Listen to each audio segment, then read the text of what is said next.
Hello Pisces, Sun, Moon, Rising, and Venus signs. Kamusta kayo? Sana po nasa mabuti kayong kalagayan. Welcome back po sa Star Tarot. Kung bago kayo rito, welcome din kayo. Thank you sa inyong support. I truly appreciate it. God bless you all. Tignan natin ang mga mensahe ni Pisces. Paunang mensahe po ninyo, I work through your fears. Ayan, Pisces. May mga takot siguro kayo nararamdaman regarding something, towards something or someone. Dito kaya nanyayahan kayo dito na parang hindi maganda, no, na matakot kayo.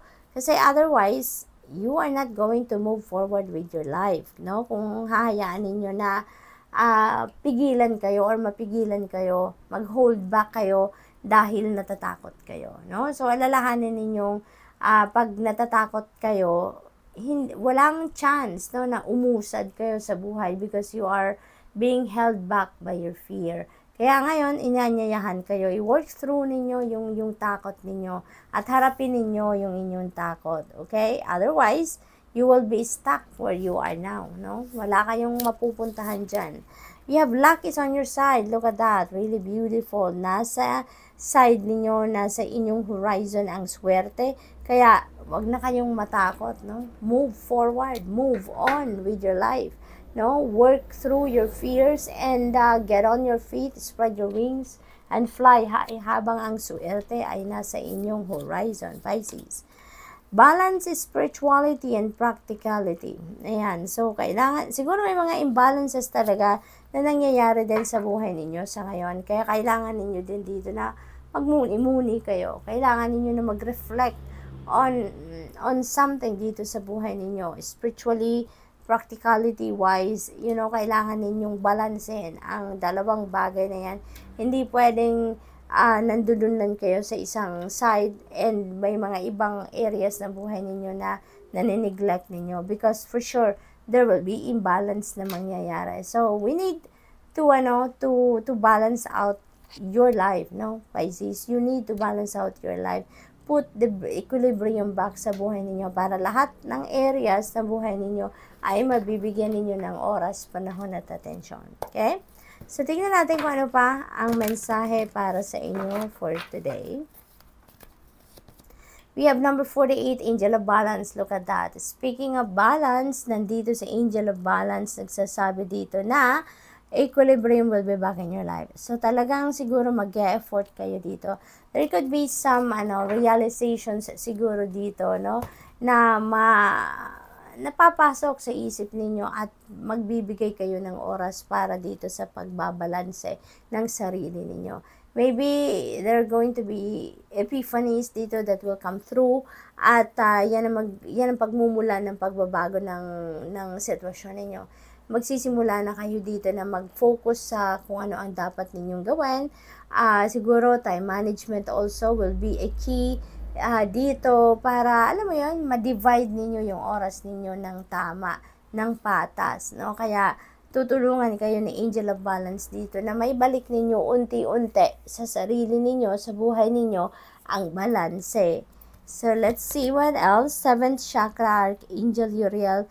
Divinely guided kayo, Pisces, no? Divinely guided kayo. Dito sa 7th chakra, may mga downloads na parating dito sa inyo.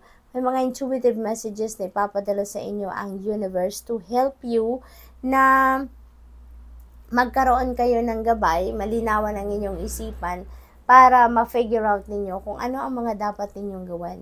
Ano ang mga dapat ninyong pag-focusan? Which way are you heading? Which path you need to go? Diba? Para makarating kayo sa kung saan kayo dapat na makarating. Okay?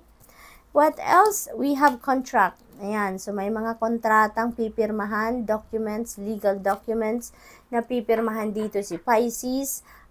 Meron kayo dito siguro na mga lease na pipirmahan, deed of sale, babasahin, i-review.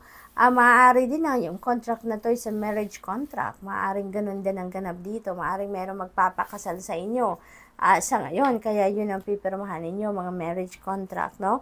Posible din na kontrata yan sa trabaho, may job offer. So, maaring magpipirma kayo ngayon ng papeles posible din na renta ito, no? Magrarenta kayo ng place, magrarenta kayo ng sasakyan, maaaring ganon. So, may mga kontrata kayong i-go through sa ngayon. And always remember na babasahin inyo from top to bottom, left to right, ang dokumento, no? Lalo-lalo na yung mga fine prints na nakasulat sa papel. Make sure na hindi ninyo yan manineglect, no? At basahin ninyong lahat. So what else? We have the devil energy. Pisces, this is a Capricorn energy. So maybe you are dealing with a Capricorn sa buhay ninyo. Maaari din na you have a Capricorn placement sa iyong chart. Posible din ganun ang ganap. What else? We have the moon energy. Ayan, divinely guided talaga kayo, Pisces. Maraming downloads, intuitive messages, even signs, symbols, synchronicities ang pinapadala sa inyo ng universe dito to guide you on how you're going to navigate your current circumstances sa buhay ninyo sa ngayon.